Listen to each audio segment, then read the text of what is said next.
This is everything you need to know for the Leona Waterfall Adventure Hike 2024. So we're going to look at some of the terrain that we'll go through.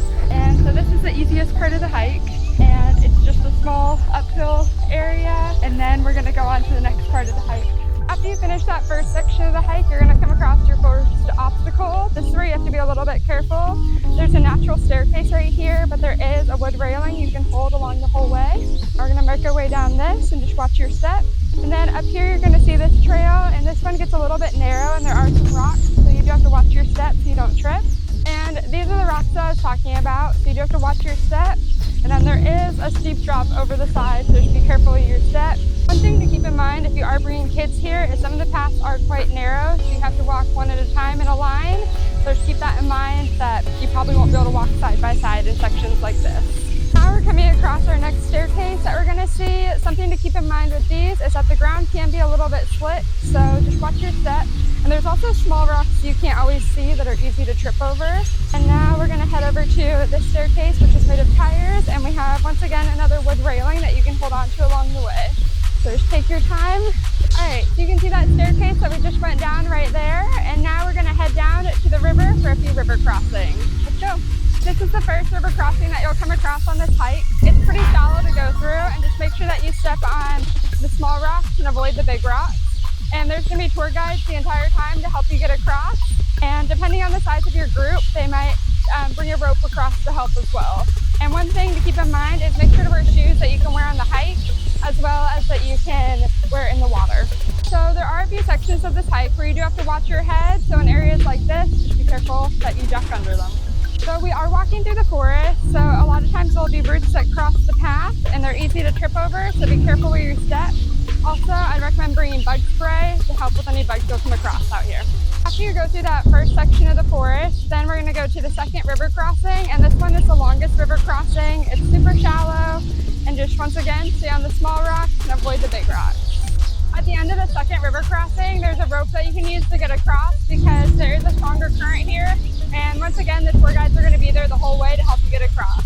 So the terrain on this hike is always changing. So if you look at right here, it's very rocky. And then right here, the ground is a little bit slick because people are just getting out of the river, so the water is crashing across it. Like we talked about, the terrain changes here really quickly. So we just finished that rocky area, and now it's back into the foresty area. And just watch out for the roots once again. And then we're going to be approaching the third river crossing in just a moment here. This is the third river crossing, and you'll see once again there's another blue rope here. And when you see these blue ropes across the trail, it means that it might be a more tricky part of the trail. Y'all have gotten to see a little bit of the beginning of the hike, and just so you know, this trail is kid and pet friendly, and it's up to you if you think it'll be appropriate for your children's pets. And after this, we're going to be coming across the fourth and final river crossing. And once again, this river crossing has a rope that you can use to help you across. And there's also going to be the tour guides there to help you get across as well. Like we talked about before, I'm ready to walk on the small rocks and avoid the big rocks because those can get really slippery. And make sure to be careful as you're walking because even with the rope, it can be easy to slip. We just finished the fourth and final river crossing, and now we're going to hike up this trail a little bit.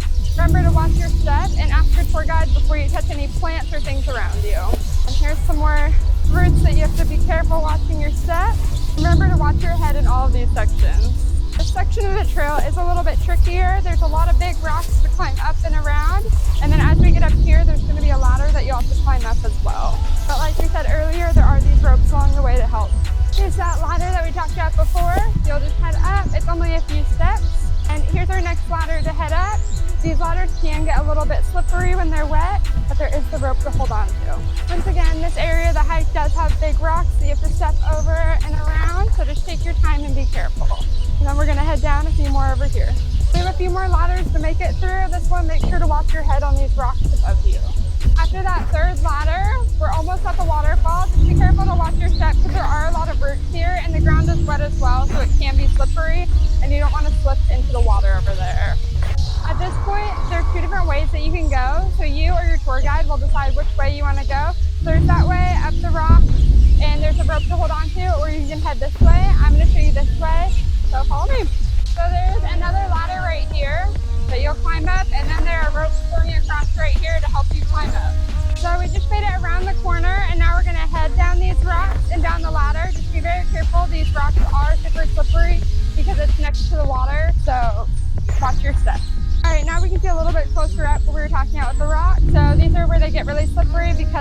water and mud. And then here's the ladders that you'll be going up. These can also get quite slippery, but there is this rope to help you along the way. So you finally made it to the swim. You can see everyone getting in right now. If you can't swim, don't worry. We have life jackets and tour guides can help you through. And then some weeks the current can be stronger than others. And make sure to bring a towel for kids because it can get a little bit chilly. Also, don't forget, life jackets are mandatory with this company. So we just made it through the first swimming section, and this area is pretty deep. As you can see, people are jumping, so you can't walk through this one. And then we're gonna head over here where we're gonna walk across some rocks, but there is a bit of a current right there. And then we'll make it to the waterfall. So here you're gonna walk across some rocks, and there is a strong current that you have to go against. All right, after you make it through that current, then you're gonna head up these rocks right here. They can be super slick, so watch your step and be careful. And then you're gonna go over into a shallower pool right there, and then you'll swim through the cave, which is a much deeper pool to swim through. All right, now we're heading to the final bigger swimming pool. So it gets deeper over here because it is a lot stronger current than it looks. So after you swim through the cave, then you'll be able to walk across these rocks. There is still a strong current, depending on the rain. It might be stronger sometimes than others. And then you'll be able to head over to that rope right there, which will take you to the final swim to get to the waterfall. It's pretty strong in this section, so there's a rope to help you through, which you'll definitely need at the end, because this is the strongest current you'll come across this whole hike. And then for kids, the tour guides can help carry the kids across if needed. After you finish your last and final swim, you have what I consider the hardest part of the hike, and you have to climb over these two big rocks, and then you'll head up that way. And after you get up to that path, then you will end up with a beautiful Leona Waterfall. If you want to go on this amazing hike right here or see some other excursions we offer, go to leonawaterfall.com or check out the links below. Also, hit the subscribe button for a chance to win a free tour.